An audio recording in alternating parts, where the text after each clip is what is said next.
from about 15 years on up, a great deal of my thoughts were basically unshareable. We are all evil in some form or another.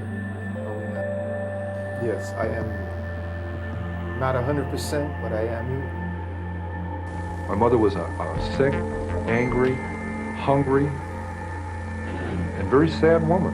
I hated her, but I wanted to love my mother. This is Serial Killing, a podcast.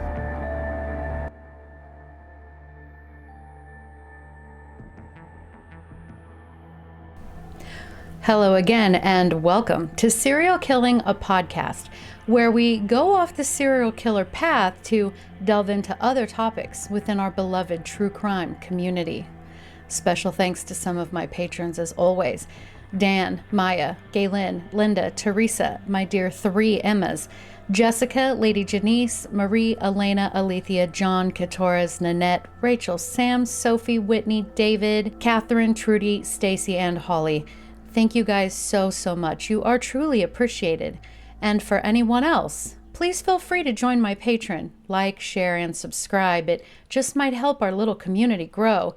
And if you happen to watch on YouTube and also use Spotify, consider watching on Spotify instead, as they have been kind enough to sponsor me, and we all know how YouTube treats us. But my podcasts are all written with a listener only in mind, so nothing is missed. So this week's podcast will be on the Montauk Project, which is considered a conspiracy theory.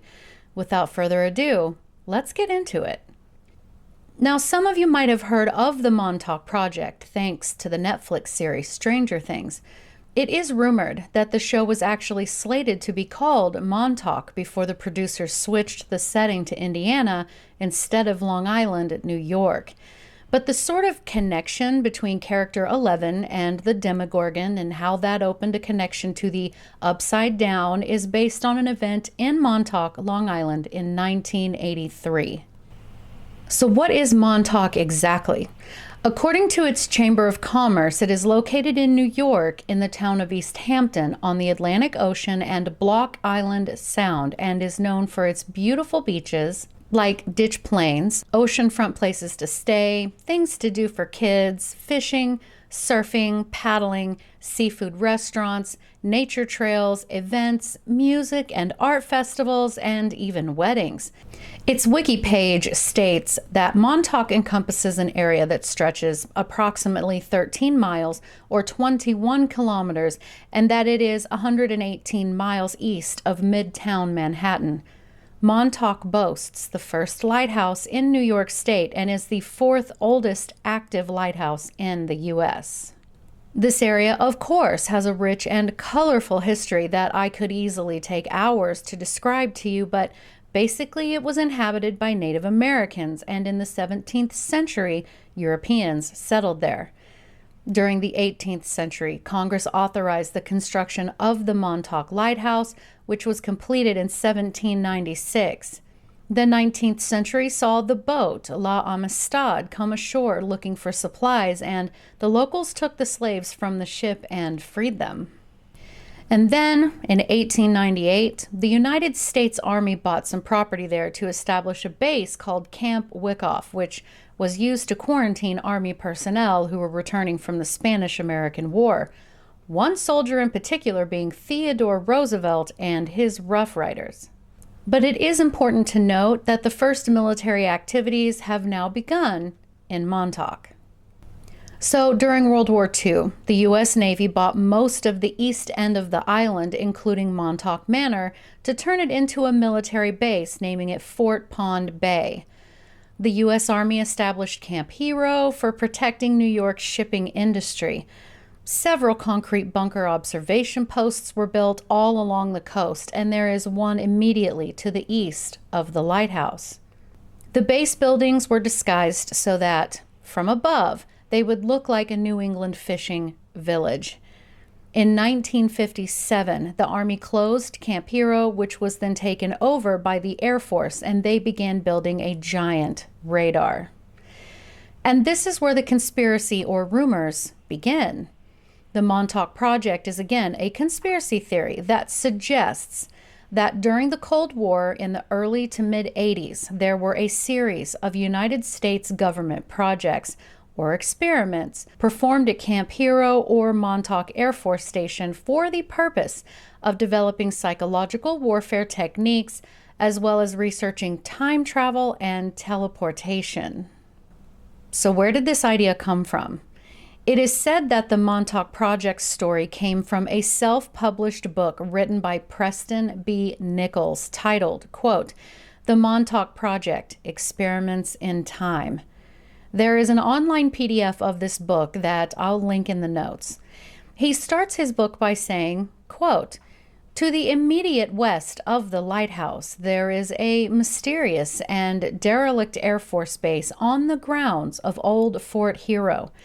Although it was officially decommissioned and abandoned by the U.S. Air Force in 1969, it was subsequently reopened and continued to operate without the sanction of the U.S. government. The entire financing for the base is also a mystery. No funding can be traced to the military or government. Officials of the U.S. government have probed for answers without success. The secrecy of the operation has prompted legends to thrive across Long Island. However, it is unlikely that any of the local people of Montauk or those who spread the tales know the full story of what actually went on there." End quote. So Preston, who said in the documentary Montauk Chronicles, which you can watch for free, and I'll put that link in the notes, said that his IQ was tested at 200 plus. He states that a, quote, "circle of insiders believe that the genesis of the Montauk Project was a development after a culmination of phenomena experienced on that ship, the USS Eldridge, in 1943, which most of us would know of as the Philadelphia experiment, in which the ship reportedly just disappeared while the Navy conducted radar invisibility experiments. And that, in and of itself, is a whole other thing, but I'm going to try to stay on task. This book claims that by 1983, after secret research and experiments had been conducted over 3 decades, the accumulation of which ripped a hole through space-time or creating a portal where people could move through time. Preston states that, quote, "While brainwashing and threats have been attempted to silence him, he has, in fact, survived and wanted to tell his story, which he emphatically says is nonfiction and contains no falsehoods to the best of his knowledge." Okay, with that out of the way. The book alleges that what we know as the Philadelphia experiment was originally known as the Rainbow Project to those intimately involved, and they were attempting to end World War II by experimenting with a technique to make a ship invisible to enemy radar. That sounds good so far. They created what they called an electromagnetic bottle, which diverted radar waves around the ship, thus changing the electromagnetic field around any object. Only, instead of just making the ship invisible, it apparently removed it from the space-time continuum, and the ship then reappeared in Norfolk, Virginia, which is more than 200 miles away. Now, this document states that the ship and the people aboard all left the physical universe, okay? And when they re-entered, so to speak, some of the people had become like a physical part of the ship. How I would try to describe that to perhaps my listeners who might not understand or from other countries aren't English speaking, it's as if the atoms that made up the ship and the atoms that made up those unfortunate crew members got scattered together. And when the boat and the crew came back to this time, their atoms were then fused together. I hope that makes sense. It was said that other crew members materialized completely and physically inside out. But the crew members that survived reported being very disoriented and horrified, and were quickly discharged from their service as mentally unfit after spending quite a long time in rehabilitation and, due to that particular wording, for their discharge, it was believed that no one would believe their story. After this, a Dr. John von Neumann, who was the head of this project, moved on to the Manhattan Project, which is yet another rabbit hole we could go down some other time. But apparently, the research after this incident was still a priority. So Preston states that though he wasn't interested in paranormal things at the time, he obtained a grant to study mental telepathy to try to prove or disprove it was real. He determined it was real and used telepathic waves, acting much like radio waves, and this was the genesis of his interest in metaphysics. So in 1974, this led to him discovering that the psychics that he worked with would be, for about 20 minutes at a time each day, mentally jammed, as he described it, when the airwaves were between 410 to 420 megahertz. So he put together some homemade equipment and decided to track where these waves were coming from, and lo and behold, his equipment took him to Montauk Point, and the waves were coming directly from the giant antenna that had been built on the Air Force base that was supposedly abandoned. Only he said he found that the base was still active. He attempted to ask about the base, but he said there were guards that would not answer his questions. At this point, he wasn't able to find anything further. Then in 1984, he got a phone call from a colleague stating the base was now completely abandoned and he would be able to explore, and he did, and he found it fairly dilapidated.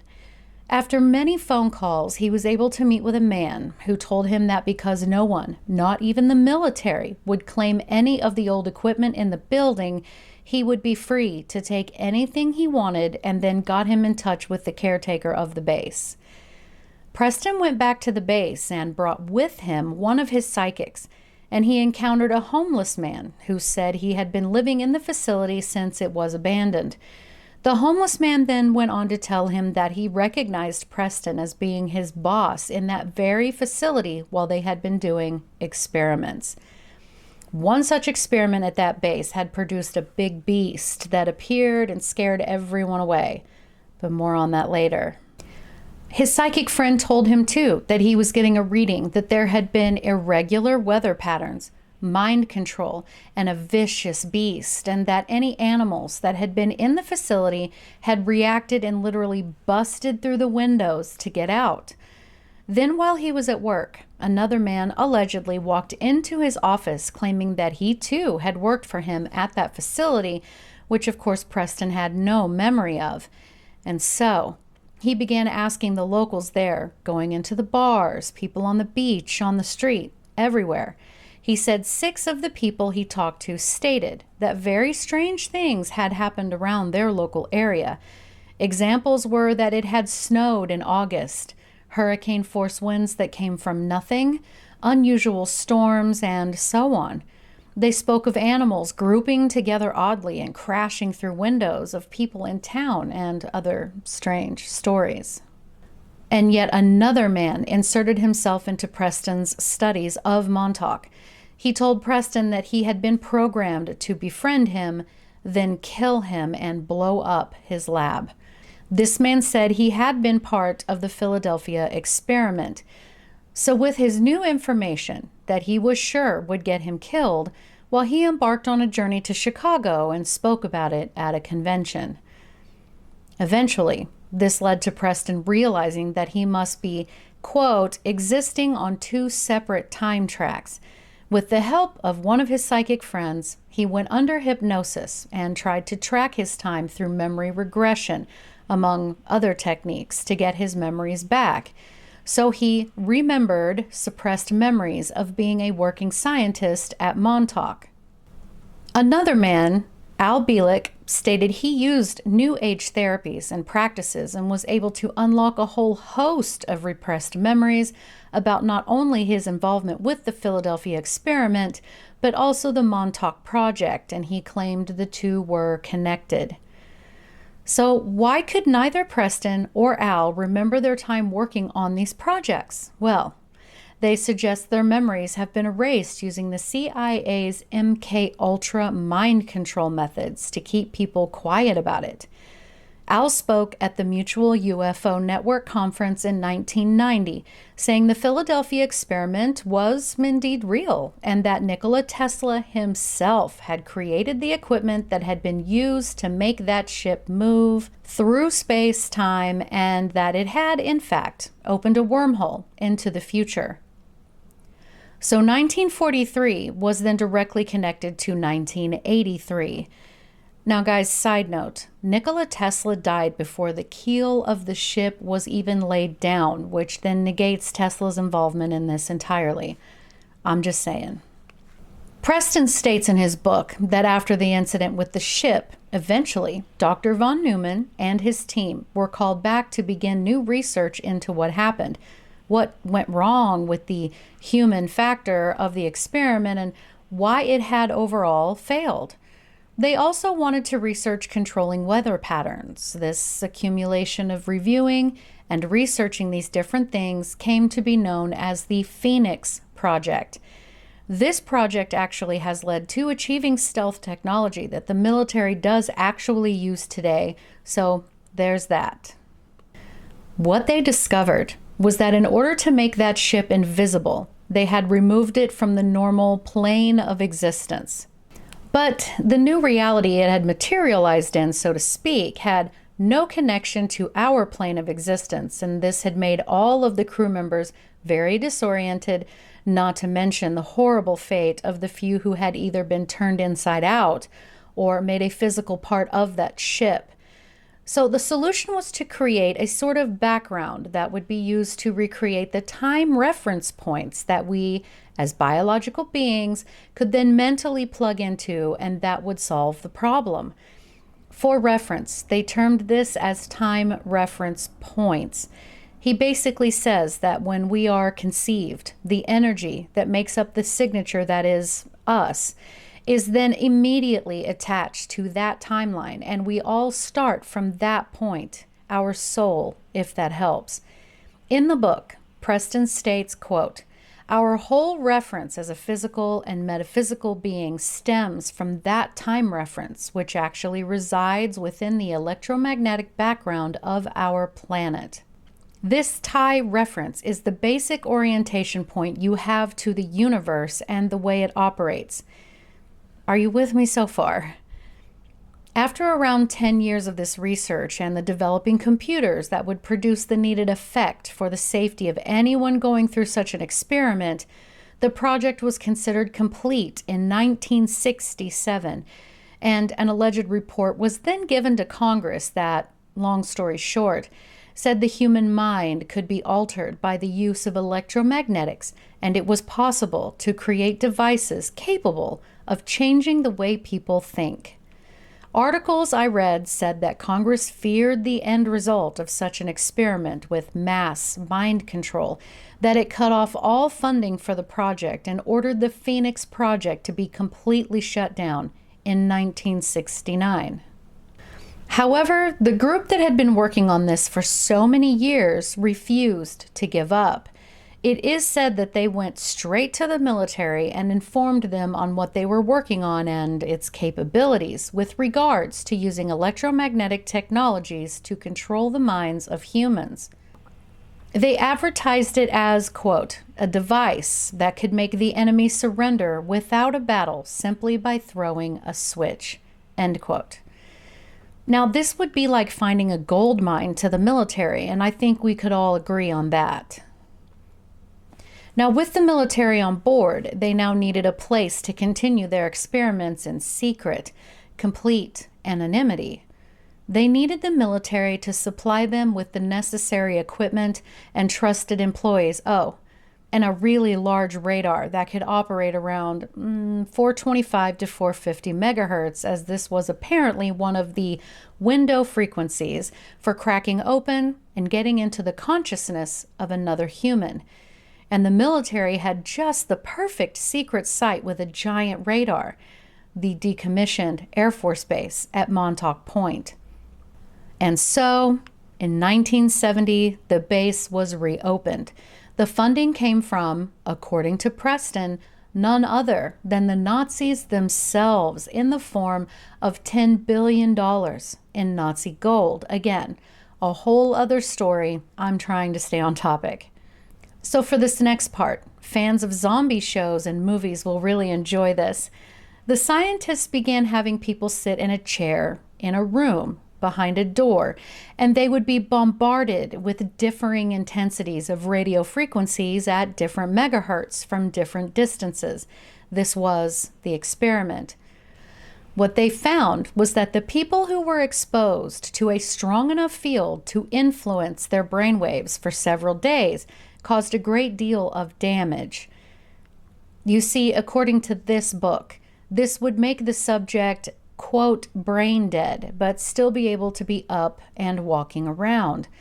The brain stem was essentially still alive and functioning, as was the spinal cord and the body, but the higher brain was effectively dead. Think about the scene in The Walking Dead where the group was at the Atlanta CDC.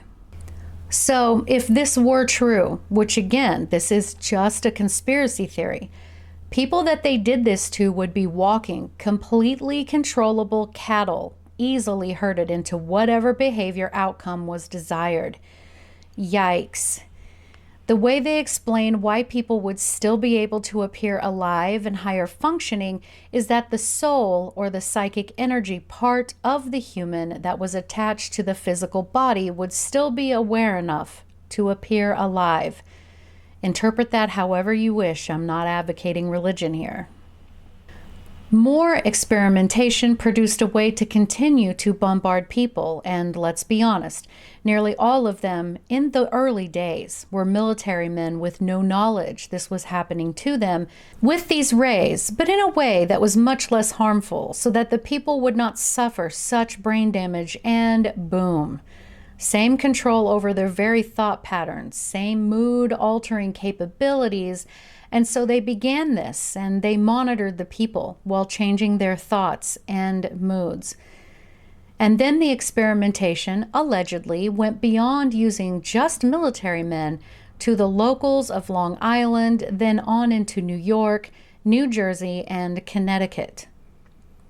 Oh, and as a side note, they were supposedly also able to use these waves to stop all electrical functioning in vehicles, including military vehicles.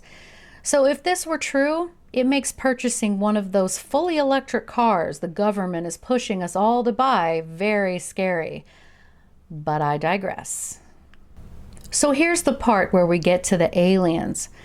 Before the abandoned Air Force Base was opened back up and used for human thought and control experimentation, a type of sensor technology was developed that could, apparently, literally, display a person's thoughts, a mind-reading machine.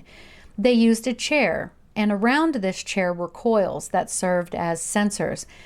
And Preston tells us in his book that while the technology development for this device is a mystery, research suggests it was from the Syrians, which, are an alien race who came from the star system known as Sirius. They gave the humans the technology for this. So the device would then pick up on the electromagnetic waves or aura of the person in the chair and send the information digitally to a computer that would then print out the dialogue of thoughts. The person could visualize something, and the computer could interpret that and print out a picture of that thing.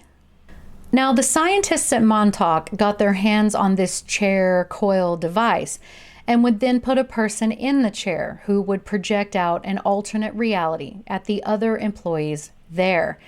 This is the infamous Montauk chair, and it solved the problem of people, unlike the crew of that ship, getting extremely disoriented while in another reality. Things were going smoothly until 1975, when they realized that if one of the psychics projected a reality that wasn't consistent with our reality, or rather the flow of time in our reality, it would cause connections to split. These small glitches in space-time, we experience them as déjà vu, or what we Matrix fans just call a glitch in the Matrix. But once they got everything tweaked, they were able to put a psychic in the Montauk chair. That person could visualize any object, from something quite small to even something as big as a whole building, and that very object would appear on the base. Sometimes it was just occupying space, but wasn't a solid object, like a ghost, if you will, but other times it would be solid and would appear every bit as real as anything around it. But the chair did make it possible for the psychic in the chair to also see, hear, and feel another person's external stimuli, and they would extend this to any person on the planet. The psychic, now plugged into that person, so to speak, could control them and how they think, and even project thoughts into that person's mind. Today, we know this as remote viewing. And we see on the show Stranger Things that Eleven uses a device put over her head, working like the Montauk chair, where she can open a portal to another dimension that the show calls the Upside Down. Preston states, quote, "By 1978, the mind control techniques were fully developed and recorded. Appropriate tapes were made and distributed to different agencies so they could be developed into something practical." End quote. In 1980, one of the psychics was able to sit in the Montauk chair, think about 10 years into the future, and boom, a time portal would appear. So during this time, they explored time. Okay. With their supposed back and forth through time portals that their psychic could create, Preston said in his writings that they would grab derelicts, or people that seem to be of no importance, and he stresses people like alcoholics and the like, sober them up for a couple of weeks, then have them walk through the time portal. Only an alarming amount of the time, they wouldn't come back, so they'd be lost in some random time. Now, this brings us to the next level.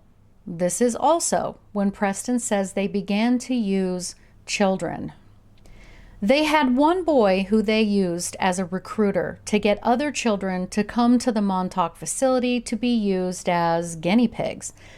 This was so successful that they were able to influence a group of kids to recruit many other children as far as the New York metro area away to be used at the facility, some being taken right out of their home, though most were in their mid-teens who were prostituting themselves, runaways, drug addicts, and so on.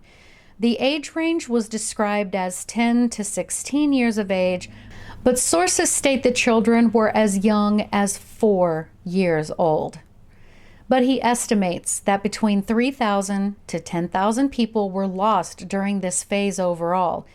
This would be known as the Montauk Boys Project. According to Preston, the children used to experiment on for mind control were so psychologically broken down by the Montauk Project that most would forget all about their time at Camp Hero for the rest of their lives.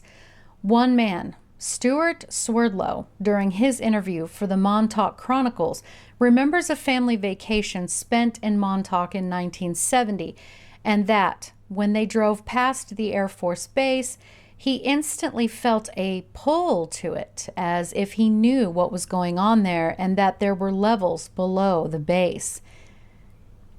He states he recovered from his traumatic memories, told The Sun, quote, "When the experiments started, they'd target expendable boys like orphans, runaways, or the children of drug addicts, the kind of kids no one would really come looking for. The aim was to fracture your mind so they could program you. They would change the temperature from very hot to very cold, starve you, then overfeed you. I remember being beaten with a wooden pole, and they loved to hold your head underwater until you nearly drowned. That was effective. It makes a person likely to listen to and obey their rescuer. They also used LSD to put our brains into an altered state." End quote. He also said that, quote, "Sometimes they would throw you in a cement room and take some kind of metal rod and hit you with it. There were a number of people that would administer the torture. They were not always the same person, so I would not develop a relationship with them." End quote. He stressed that it was always men, never a woman. All of this torture was to manipulate and split the mind so that it would be more malleable. Now, Preston said that you could hide the programming behind the trauma block, and one of his jobs was to sort of piece the minds of these boys back together after programming. Stewart also mentions that the intense fear and terror would produce adrenochrome, and folks, that's yet another huge rabbit hole that I don't want to step in this particular podcast.